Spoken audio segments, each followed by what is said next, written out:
انسان زندگی میں جب جدوجہد کرتا ہے، کوشش کرتا ہے، وہ بہت سارے دنیاوی اسباب اختیار کرتا ہے. جتنی عقل اللہ نے دی ہوتی ہے اس عقل کا بھی وہ استعمال کرتا ہے. کوشش کرتا ہے کہ کچھ اچیو کر سکے زندگی میں، کچھ مقاصد کا حصول اسے میسر آئے. عزیز بھائیوں، ایک بات اپنے ذہن میں اچھی طرح بٹھا لیں اور لکھ لیں کہ زندگی میں جو کسی بندے کو کامیابی حاصل ہوتی ہے وہ رب تعالیٰ کی مدد سے حاصل ہوتی ہے.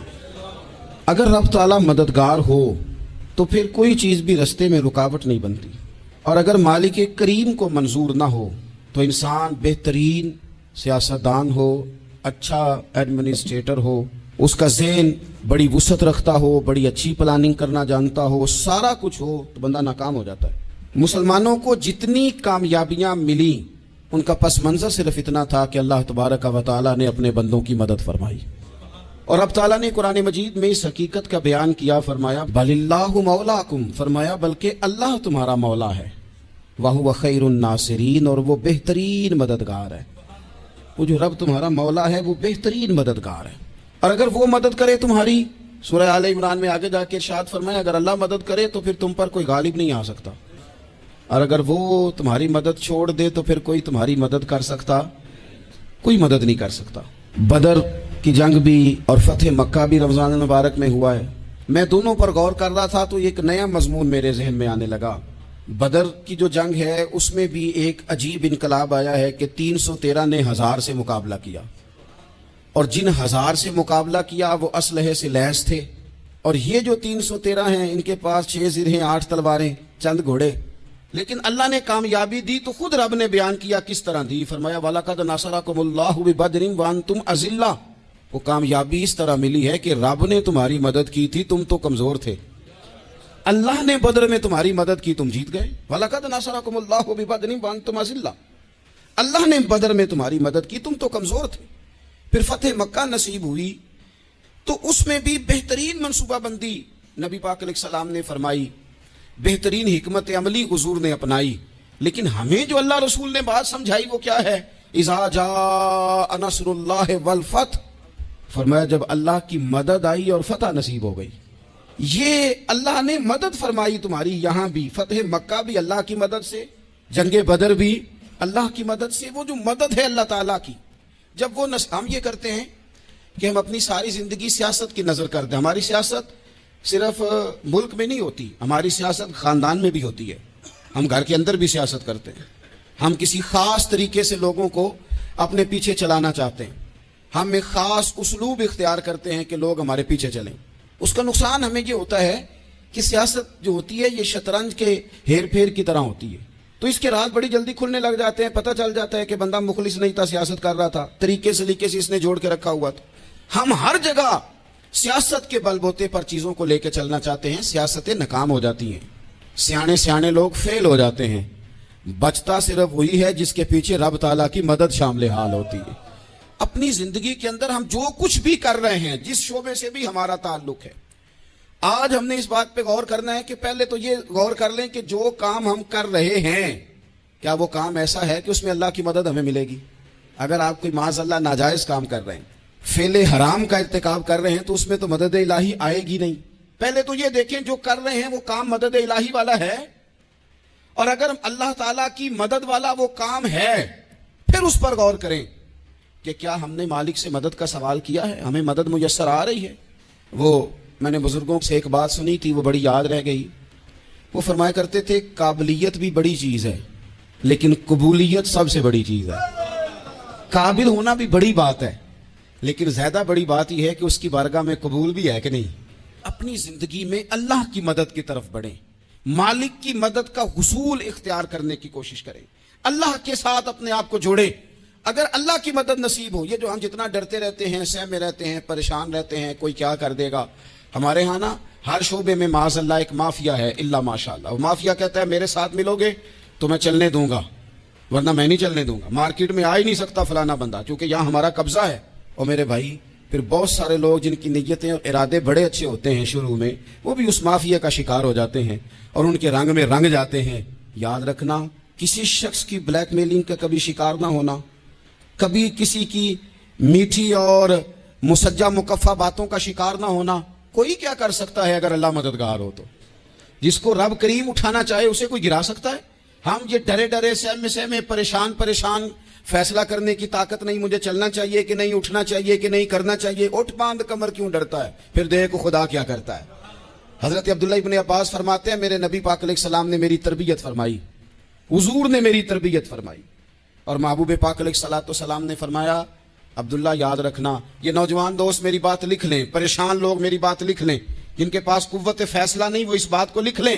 حضرت عبداللہ ابن عباس فرماتے ہیں میرے نبی پاک علیہ السلام نے مجھ سے فرمایا تھا عبداللہ سن، اگر ساری دنیا مل کے تیرا کوئی نفع کرنا چاہے کر نہیں سکتی جب تک میرے رب کی رضا نہ ہو، اور فرمایا ساری دنیا مل کے تیرا کچھ بگاڑنا چاہے تو عبداللہ بگاڑ نہیں سکتی جب تک رب کریم کی حکمت کا تقاضا نہ ہو۔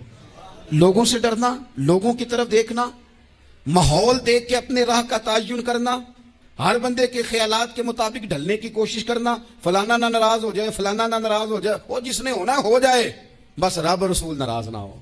اپنی زندگی میں اپنے مالک کو مولا جان کے، بل اللہ مولاکم، اللہ تمہارا مولا ہے، وہو خیر الناصرین، وہ بہترین مددگار ہے، توجہ جب بھی کریں رب کی جانب کریں، اپنے دل کا قبلہ درست رکھیں، سوچوں کے زاویے سیدھے رکھیں۔ میرے بھائی مالک جب بندوبست کر دے نا، جب مالک بندوبست کر دے پھر ایسا بندوبست کرتا ہے کہ لوگوں کے پاس نا چارہ نہیں رہتا۔ حضرت مریم رضی اللہ تعالی عنہا پاک باز تھیں، مسجد میں رہی تھیں، پر مالک کی حکمت کے تقاضے بڑے عجیب ہے نا۔ پھر جناب مریم کو اللہ تعالیٰ نے بغیر شوہر کی اولاد عطا کر دی۔ یہ بات ہی ایسی تھی، وہ کسی نے کہا تھا کہ مخلوق تو فنکار ہے اس درجہ کے پل بھر میں، سنگے در کعبہ سے بھی اسنام تراشے، تم کون ہو کیا چیز ہے داغے کبابی، لوگوں نے تو مریم پہ بھی الزام تراشے۔ تو لوگوں نے کہا کدھر سے لے آئی بچہ، تیرا باپ تو ایسا نہیں تھا، کہاں سے لے آئی؟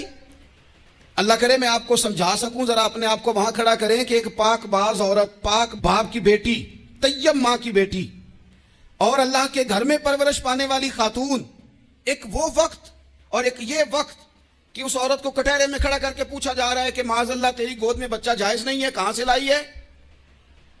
اب خود سے صفائیاں بندہ کتنی کو دے، کتنی کو وضاحتیں کرے۔ اور میں نے تو اپنی زندگی میں دیکھا ہے زیادہ وضاحت دینے والے کو بھی لوگ جھوٹا سمجھنے لگ جاتے ہیں، زیادہ وضاحت دینے پر بھی لوگ کمزوری کا اظہار سمجھتے ہیں کہ کمزور پڑ گئے۔ آپ صلح کی کوشش کرتے ہیں، سامنے والا بزدل سمجھ لیتا ہے، زیادہ وضاحتیں بھی کمزور کر دیتی ہیں۔ اب حضرت مریم کو کٹہرے میں کھڑا کر کے کہا بچہ کس کا ہے؟ تو پھر خدا بندوبست جب کرے، اللہ جب مددگار ہو، تو پھر حضرت مریم کی گواہی درختوں سے نہیں دلوائی، اس نے پتوں سے نہیں دلوائی، پھر فرشتے نہیں بھیجے۔ حضرت مریم کہنے لگی مجھ سے نہ پوچھو، وہ جو پنگھوڑے میں ہے اسی سے پوچھ لو، ان سے پوچھو نا، وہ کون ہے پوچھ لو، ان سے کر لو سوال۔ انہوں نے کہا پنگھوڑے میں چند دنوں کا بچہ، یہ جواب دے گا؟ مددگار تھا رب، ان کی برات کا اعلان کرنا تھا مالک نے، اور جب مالک اعلان کر دے، جب مالک تیری صفائی دینا چاہے، جب مالک تجھے دنیا کے سامنے نکھارنا چاہے، تو پنگھوڑے میں لیٹے حضرت عیسیٰ بول کے کہنے لگے انی عبداللہ آتانی الکتاب، فرمایا میں اللہ کا بندہ ہوں، رب نے مجھے کتاب عطا کر کے نبی بنا کے دنیا میں بھیجا ہے، میں اللہ کا بندہ ہوں، کتاب لے کے آیا ہوں، نبی بن کے آیا ہوں۔ پھر پنگھوڑے سے اعلان ہو گیا، پھر بچہ بول پڑا۔ اور یہ ایک دفعہ نہیں بات ہوئی، یہ بنی اسرائیل میں ایک جریج نام کے شخص بھی تھے جو نماز پڑھ رہے تھے، بعض نے لکھا ہے نفل نماز تھی، اماں نے پکارا تو آئے نہیں، تو ماں کے منہ سے نکل گیا تو اتنی دیر تک مرے گا نہیں جب تک کسی بے حیا عورت کا منہ نہ دیکھ لے۔ تو وہ عبادت گزار تھے، لیکن لوگوں نے ان کی عبادت، ریاضت، پرہیزگاری کو نہیں دیکھا، بس ایک عورت کو بھیج کے الزام لگوا دیا۔ وہ عورت آیا جایا کرتی تھی، اب آ جاتی ہیں عورتیں، مسئلہ پوچھنے کی نیت سے بھی آ جاتی ہیں، ماحول میں کچھ جگہ ایسی بھی ہیں جہاں عورتیں دم کرانے کے بہانے آ جاتی ہیں۔ وہ خاتون آتی جاتی تھی، اس خانقاہ پہ آستانے پہ، یہ بخاری میں موجود ہے، پھر اس نے کہا میری گود میں جو بچہ ہے یہ انہی کا ہے۔ مجھے بتائیں کیسے بندہ وضاحت دے؟ حالات خراب ہو گئے، لوگ کٹیا جلانے لگے، ماحول اور طرح کا بن گیا۔ میرے نبی پاک علیہ السلام فرماتے ہیں پھر اس رب کے بندے نے کہا مالک تو کریم ہے، تیری مشیت کا تقاضا آیا جو میری ماں نے جملے بولے تھے، پر اب میں وضاحت دینے کے قابل نہیں رہا، اب تو ہی کرم کرے گا تو دروازہ کھلے گا.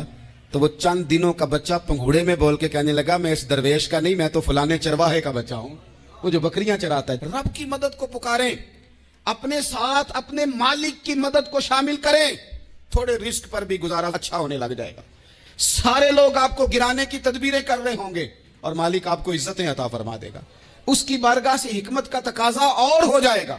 ہم نے ساری زندگی لوگوں کو راضی کرنے میں گزار دی, ساری زندگی بڑھاپا آ گیا بچوں کو پالتے, اور بچوں نے آخری عمر میں کہہ دیا ابا اگر کوئی ڈھب کا کام کر لیتے تو آج ہمارے دن بھی پھر نہ جاتے.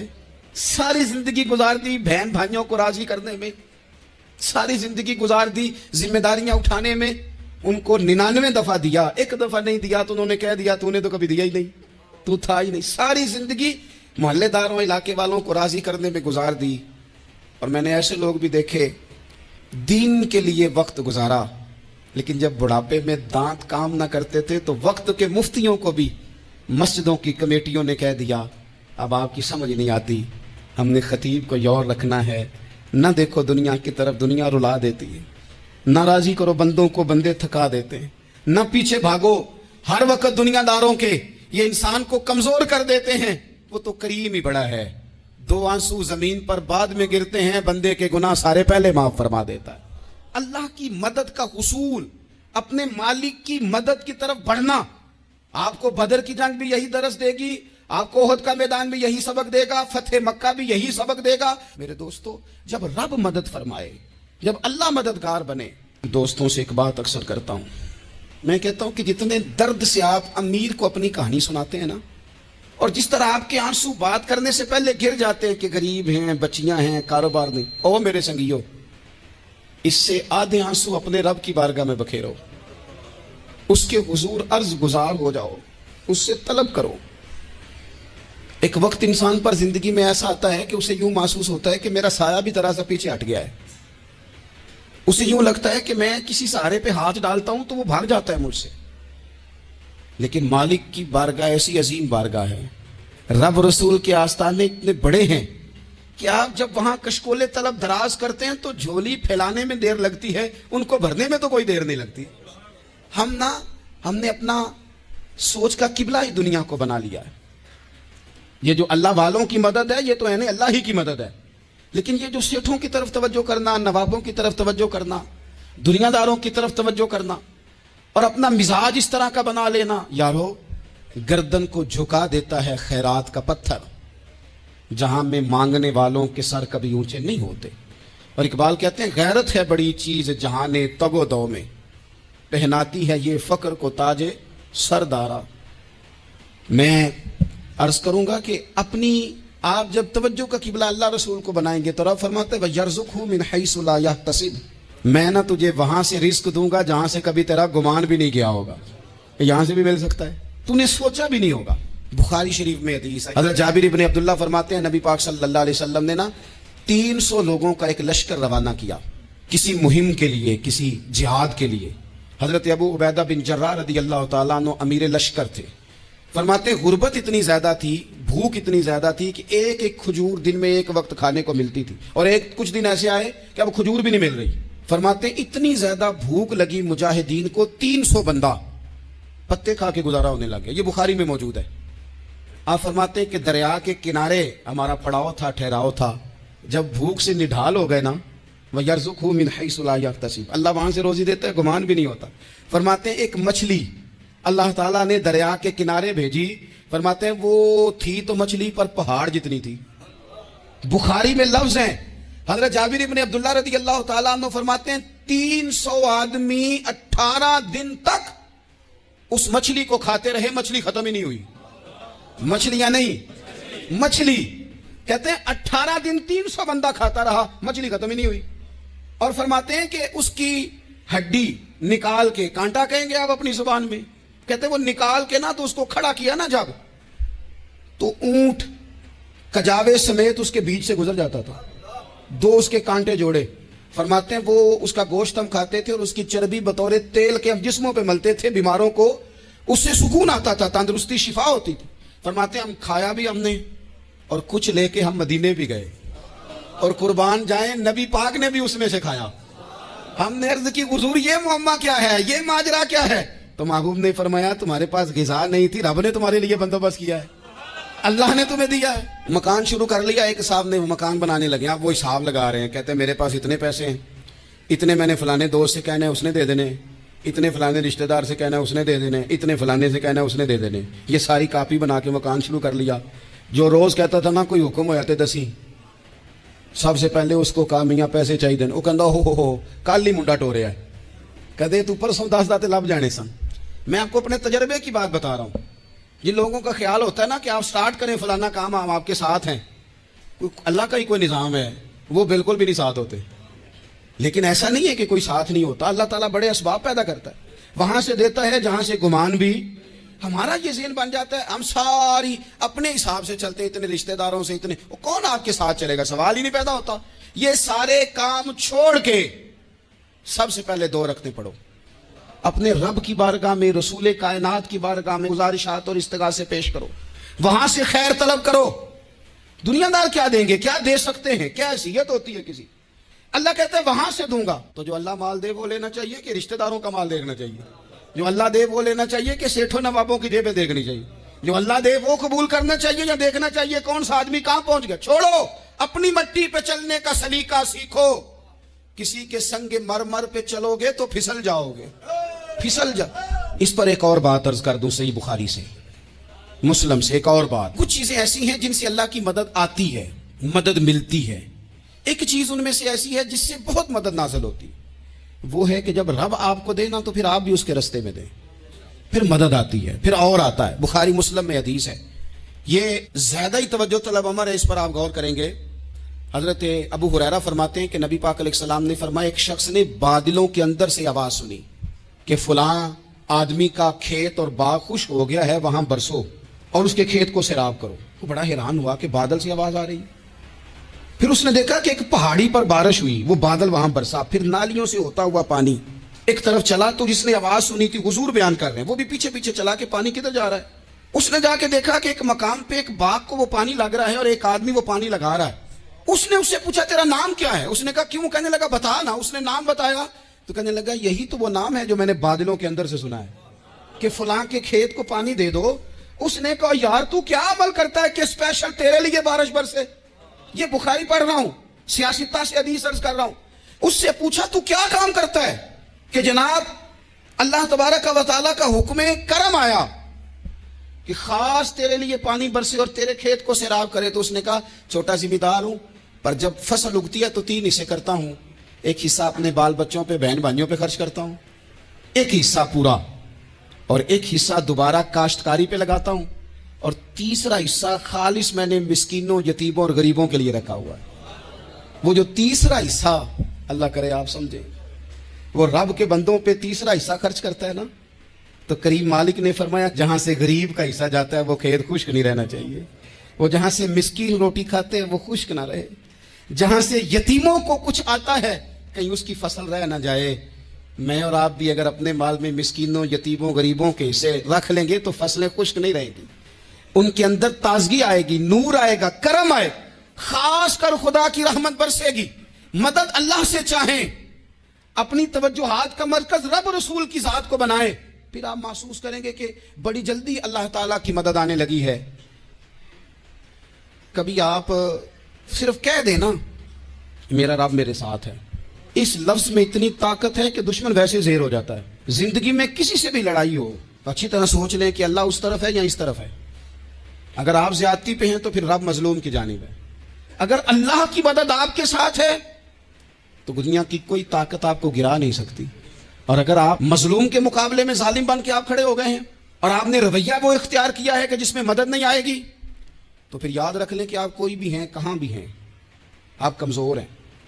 طاقتور تھے ابتدائے اسلام میں, ظاہری طاقت تھی کفار مکہ کے پاس, وہ ڈنڈوں سے مارتے تھے غریبوں کو, ان کے ہاتھوں میں ڈنڈے تھے, پر خدائی طاقت ان مظلوموں کے ساتھ تھی. صاحب زرقانی نے لکھا ہے حضرت زنیرہ رضی اللہ تعالیٰ عنہ ایک لونڈی ہیں, غریب ہیں, ماڑے دا کی کام محمد نس جانا یا رونا, غریب سادی بی بی اور لونڈی کنیزہ, ایک مشرک کی کنیزہ تھی, انہوں نے کلمہ پڑھ لیا, وہ ڈنڈوں سے مارتا,